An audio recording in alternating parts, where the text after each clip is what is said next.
ખૂબ જ વિશાળ અને સુંદર બગીચો હતો. તે બગીચામાં જ્યાં પણ જુઓ રંગબેરંગી ફૂલો, લીલાછમ વૃક્ષો, કલરવ કરતા પક્ષીઓ અને કૂદાકૂદ કરતા સસલા મન મોહી લેતા હતા. એ જ બગીચામાં ચિંટુ નામની એક નાની ઈયળ રહેતી હતી. ચિંટુ ખૂબ જ ઉત્સાહી હતો, પણ તેનામાં જરાય ધીરજ એટલે કે સબ્ર નહોતી. તે જે પણ વિચારે તેને એમ લાગતું કે તે અત્યારે જ આ જ ક્ષણે થઈ જવું જોઈએ. એક સવારે ઝાકળના બિંદુઓથી ચમકતા એક લીલા પાંદડા પર ચિંટુ ધીમે ધીમે સરકી રહ્યો હતો. પાંદડું કોતરતા કોતરતા તેણે ઉપર જોયું. આકાશમાં રંગબેરંગી પતંગિયાઓના ઝુંડ ઉડી રહ્યા હતા. તેમને ફૂલો પર બેસતા અને હવામાં કરતબ કરતા જોઈને ચિંટુનું મન ઉદાસ થઈ ગયું. ઉફ, આ કેટલી સુંદરતાથી ઉડી રહ્યા છે અને હું આ પાંદડા પર પડ્યો કોઈ ગોકર ગાયની જેમ સરકી રહ્યો છું. આખો દિવસ આ પાંદડા ખાવા અને ધીમે ધીમે ચાલવું. હું તો બહુ કંટાળી ગયો છું. મારે પણ આકાશમાં ઉડવું છે, વાદળોને અડકવું છે. આજે જ મારે ઉડવું છે. ત્યારે જ એક લાંબા ઘાસના પાન જોઈને તેને એક યુક્તિ સૂઝી. ચિંટુમાં ધીરજ તો હતી નહીં, એટલે તેણે ઉડવા માટે અજીબોગરીબ પ્રયોગો શરૂ કરી દીધા. સૌથી પહેલાં તે એક લાંબા ઘાસના પાન પર ચડી ગયો. તેણે વિચાર્યું કે જ્યારે તેજ પવન આવશે ત્યારે તે તેની સાથે ઉડી જશે. ત્યારે જ પવનનો એક જોરદાર ઝાપટો આવ્યો. પવનના તે ઝાપટાથી ઘાસ જોરથી હલ્યું અને ચિંટુને દૂર ફેંગાવી દીધો. ચિંટુ ગોળ ગોળ ઘૂમતો જઈને એક કાંટાળી ઝાડીમાં જઈ પડ્યો. પછી તે એક સૂર્યમુખીના ફૂલ પર ચઢ્યો. નીચે જોતા તેને ખૂબ ડર લાગતો હતો, પણ ઉડવાની લાલચમાં તેણે પોતાની બંને આંખો જોરથી બંધ કરી દીધી. તેણે કલ્પના કરી કે તેની પાંખો છે અને હવામાં છલાંગ લગાવી દીધી. પણ પાંખો તો હતી નહીં, તો ભલા કેવી રીતે ઉડે? બૂમો પાડતો તે સીધો કાદવમાં જઈ પડ્યો. તેનું આખું શરીર કાદવથી ખરડાઈ ગયું. તે થાક્યો પાક્યો કાદવમાંથી બહાર નીકળ્યો, પણ તોય તેને અક્કલ ના આવી. આ વખતે તે ઝાડની એક ડાળી પર ગયો. ત્યાં પડેલા 2 મોટા પાંદડા ઉપાડ્યા. કરોળિયાના જાળાના તાંતણા લાવીને તેણે તે પાંદડા પોતાની પીઠ પર મજબૂતીથી બાંધી દીધા. હા, હવે મારી પાસે પાંખો આવી ગઈ છે. આમ કહી તેણે ઉડવાની કોશિશ કરી, પણ પાંદડાના વજનને કારણે તે આગળ વધી શક્યો નહીં અને ધડામ દઈને નીચે પડી ગયો. કાંટામાં પડવાને કારણે ચિંટુના શરીર પર ઉઝરડા પડી ગયા હતા. માથા પર એક સૂકું પાંદડું હેલ્મેટની જેમ ચોંટી ગયું હતું. શરીર પર કરોળિયાના જાળા વેટળાયેલા હતા અને કાદવ લાગેલો હતો. તે મોઢું લટકાવીને કણસતા કણસતા ધીરેથી ઝાડીમાંથી બહાર નીકળ્યો. ત્યારે જ ત્યાંથી ટીંકુ સસલું મોઢામાં ગાજર દબાવીને કૂદતું નીકળ્યું. ચિંટુનો આ અવતાર જોતાં જ ટીંકુનું હસવું રોકાયું નહીં. તેણે મોઢામાંથી ગાજર પાડી દીધું અને પેટ પકડીને જોરથી હસવા લાગ્યો. ઓય ચિંટુ, આ શું હાલત બનાવી રાખી છે? શરીર પર આ કરોળિયાના તાંતણા કેમ વીંટાળે છે? શું તું પોતાની જાતને સ્પાઈડરમેન સમજે છે? ચિંટુને એક તો શરીરમાં દુખાવો હતો, ઉપરથી ટીંકુનું હસવું જોઈને તેને ખૂબ ગુસ્સો આવ્યો. તેણે મોઢું ફૂલાવી લીધું અને માથા પર ચોંટેલું પાંદડું ફેંકી દીધું. એ હસો નહીં, હું પડ્યો નથી. હું તો જાણી જોઈને કૂદ્યો હતો. આ મારી સુપર હીરો લેન્ડિંગ હતી. પેલા પતંગિયાઓની જેમ હું પણ હવામાં કરતબ બતાવવાનો છું. કાલે જોજો, હું સુપરમેનની જેમ આકાશમાં ઉડીશ. ટીંકુ આ સાંભળીને વધુ જોરથી હસ્યો. ઓહો, સુપરમેન, તારી પાસે તો ઉડવા માટે પાંખો પણ નથી. બેટમેનની જેમ પહેરવા માટે કાળું કપડું પણ નથી. કારેલા જેવા શરીરમાં ડઝન જેટલા પગ છે, પણ એકેય પાંખ નથી. જો તું ઉડ્યો ને તો આકાશમાં ઉડતા કાગડા પણ ડરીને નીચે પડી જશે. હસી લો મારા પર. તમને મારી કાબેલિયતની ખબર નથી. કાલે જ્યારે હું આયર્ન મેનની જેમ રોકેટની ઝડપે ઉડીશ, ત્યારે તમે નીચે ઊભા રહીને મોઢું ફાડીને જોતા રહી જશો. પછી મારી પાસે દોડતા આવશો અને કહેશો, ચિંટુભાઈ પ્લીઝ એક સેલ્ફી આપી દો ને. ઠીક છે કાદવ મેન, પહેલાં જઈને તારું મોઢું ધોઈ આવ. આકાશમાં ઉડતા પહેલાં જમીન પર સરકવાનું ભૂલતો નહીં. કાલે તારી સેલ્ફીની રાહ જોઈશ. બાય. એટલું કહીને ટીંકુ ફરીથી હસતા હસતા ત્યાંથી જતો રહ્યો. ચિંટુને ખૂબ દુઃખ થયું. તે રડવા લાગ્યો કે બધા તેની મજાક ઉડાડી રહ્યા છે. ત્યારે જ રસ્તામાં તેને એક અદ્ભુત રોશની દેખાઈ. ચિંટુ નવાઈ પામીને તે ફૂલ પાસે ગયો અને તેને સ્પર્શ કર્યો. અચાનક તે આખી જગ્યા રોશનીથી ભરાઈ ગઈ. ઓ જાદુઈ ફૂલ, તું તો કંઈ પણ કરી શકે છે ને. મહેરબાની કરીને મને અત્યારે જ 2 સુંદર પાંખો આપી દે. મારે આજે જ આકાશને અડકવું છે. મને આ ઈયળવાળી જિંદગી નથી જોઈતી. ઉતાવળ ના કર ચિંટુ.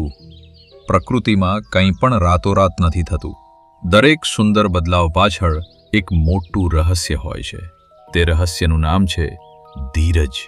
જો તું ઉડવા માંગતો હોય તો સાચા સમયની રાહ જોવી પડશે. સમયની રાહ જોવી, ધીરજ. મારામાં એટલી સબ્ર નથી. તું મારી કોઈ મદદ નહીં કરી શકે. એટલું કહીને તે ગુસ્સામાંથી ત્યાંથી જતો રહ્યો. ચિંટુને સમજાતું ન હતું કે શું કરવું.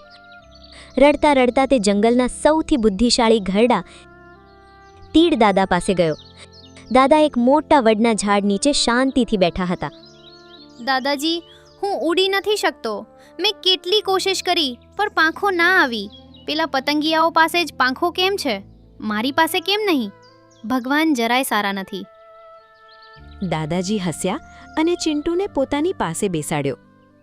ગાંડા, આકાશમાં ઉડતું દરેક પતંગિયું પહેલાં તારા જેવી એક ઈયળ જ હતું. તેમને પાંખો મફતમાં નથી મળી ચિંટુ. સાચે જ? તો મારી પાંખો કેમ ના આવી? જો તું હવામાં ઉડવા માંગતો હોય તો પહેલાં શાંત રહેતા શીખવું પડશે. તારે તારી ચારે બાજુ એક ઘર કોકૂન બનાવવું પડશે અને તેમાં થોડા દિવસ ધીરજ સાથે સૂવું પડશે. તે અંધારા રૂમની અંદર જ તારામાં જાદુ થશે. શું અંધારા ઘરમાં એકલા રહેવું પડશે? કેટલા દિવસ સુધી? દાદાજી, મારામાં બિલકુલ સબર નથી. હું નહીં રહી શકું.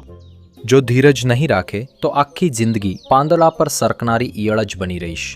અને જો ધીરજ રાખીશ તો એક ચમત્કાર જોઈશ. નિર્ણય તારો છે ચિંટુ. દાદાજીની વાતો ચિંટુના દિલને સ્પર્શી ગઈ. તેણે નક્કી કરી લીધું કે ભલે ગમે તે થાય તે ઉડીને બતાવશે. દાદાજીના કહેવા મુજબ તે એક સુરક્ષિત પાંદડા નીચે ગયો. પોતાના મોઢામાંથી નીકળતા રેશમી તાંતણાથી તેણે પોતાની ચારે બાજુ એક સફેદ કોકૂન વણી લીધું. કોકૂનની અંદર ખૂબ અંધારું અને સાંકડી જગ્યા હતી. પહેલા 2 દિવસ ચિંટુને ખૂબ બેચેની થઈ. મન થયું કે બહાર ભાગી જાય, પણ દાદાજીની વાત યાદ કરી તે ત્યાં જ રોકાઈ રહ્યો. ધીરે ધીરે દિવસો પસાર થવા લાગ્યા. બહાર હવામાન બદલાઈ રહ્યું હતું. જોરદાર વાવાઝોડું આવ્યું. કોકૂન આમ તેમ હલ્યું, પણ ચિંટુ ડર્યો નહીં. કડો તડકો પડ્યો, કોકૂન ગરમ થઈ ગયું, પણ ચિંટુએ ધીરજ સાથે બધું સહન કર્યું. તેને અનુભવાઈ રહ્યું હતું કે તેની અંદર કંઈક બદલાઈ રહ્યું છે. કોકૂનના અંધારામાંથી ધીરે ધીરે સોનેરી રોશની આવવા લાગી. થોડા દિવસો વધુ વીતી ગયા. એક સુંદર સવારે સૂરજના કિરણો કોકૂન પર પડ્યા. અચાનક કોકૂનમાંથી કડક અવાજ આવ્યો. કોકૂન ધીરે ધીરે ફાટવા લાગ્યું. અંદરથી પહેલા એક પગ, પછી માથું બહાર આવ્યું. ચિંટુ મોટી મહેનતથી કોકૂનને ચીરીને બહાર નીકળ્યો, પણ તેની પાંખો હજુ ભીની અને વળેલી હતી. ચિંટુ ગભરાયો નહીં. તેણે ફરીથી ધીરજથી રાહ જોઈ. ત્યારે જ સૂરજના કિરણોની ગરમીથી તેની પાંખો સૂકાઈ ગઈ. વળેલી પાંખો ધીરે ધીરે ખુલવા લાગી. ચિંટુએ પોતાની પાંખોને 2-3 વાર ફફડાવી. તેને પોતાનું શરીર ખૂબ હલકું લાગ્યું. એકવાર જોરથી પાંખ હલાવતા જ તે સર્ર દઈને હવામાં ઉપર ઉડી ગયો. ત્યાંથી તે સીધો ટીંકુ પાસે ગયો. લીલા ઘાસ પર ગાજર ખાઈ રહેલા ટીંકુની સામે હવામાં તરતું એક અત્યંત સુંદર નીલું પતંગિયું આવીને રોકાયું. તેની પાંખોની સુંદરતા જોઈને ટીંકુની આંખો ફાટી ગઈ. વાહ, તું કેટલું સુંદર છે. હેલો ટિંકુ, મને ઓળખ્યો? હું તારો કાદવમેન ચિંટુ છું. આ સાંભળતા જ ટીંકુના મોઢામાંથી ગાજર નીચે પડી ગયું. શું તું? આ જાદુ કેવી રીતે થયો? ચિંટુએ ઘમંડ ન કર્યો, પણ મોટી નમ્રતાથી કહ્યું, ટિંકુ, આ જાદુ નથી. હું પેલા અંધારા ઘરમાં કેટલાય દિવસો સુધી હલ્યા ચાલ્યા વગર, કંઈ પણ ખાધા વગર ધીરજ સાથે રહ્યો. એ જ ધીરજે મને આ પાંખો આપી છે. ચિંટુની વાત સાંભળીને ટીંકુને પોતાની ભૂલનો અહેસાસ થયો. તેને ચિંટુની મજાક ઉડાવવા બદલ શરમ અનુભવાઈ. સોરી ચિંટુ, મેં તારી મજાક ઉડાવી. તારી ધીરજને મારા સલામ. તું સાચે જ એક સુપર હીરો છે. કંઈ વાંધો નહીં. તો શું હવે તારે મારી સેલ્ફી જોઈએ છે? બંને ખડખડાટ હસી પડ્યા. ચિંટુ ખુશી ખુશી આકાશમાં ઉડી ગયો. તેની ખુશીનો પાર ન હતો. તે એક ફૂલ પરથી બીજા ફૂલ પર બેસવા લાગ્યો. બાકીના પતંગિયાઓ પણ ચિંટુનું સ્વાગત કર્યું. ઉડતા ઉડતા તે વડના ઝાડ પાસે દાદાજી પાસે ગયો. દાદાજી, તમે જે કહ્યું હતું તે અક્ષરશઃ સાચું પડ્યું. તે અંધારા રૂમમાં જે ધીરજ મેં રાખી, તેણે જ મને આ સુંદર પાંખો આપી. જો મેં ઉતાવળ કરી હોત તો હું ક્યારેય પતંગિયું ના બની શકતત અને ના તો આ ચમત્કાર જોઈ શકતત. તમારો ખૂબ ખૂબ આભાર દાદાજી. દાદાજીએ હસતા હસતા ચિંટુને આશીર્વાદ આપ્યા. ચિંટુ ફરીથી નીલા આકાશની ઊંચાઈઓમાં ખોવાઈ ગયો. અતિ ઉતાવળ હંમેશા મુસીબત જ લાવે છે. કોઈ પણ મોટું કામ થવામાં સમય તો લાગે જ છે. ધીરજ સાથેની રાહ જ જીવનમાં અદ્ભુત પરિણામો આપે છે.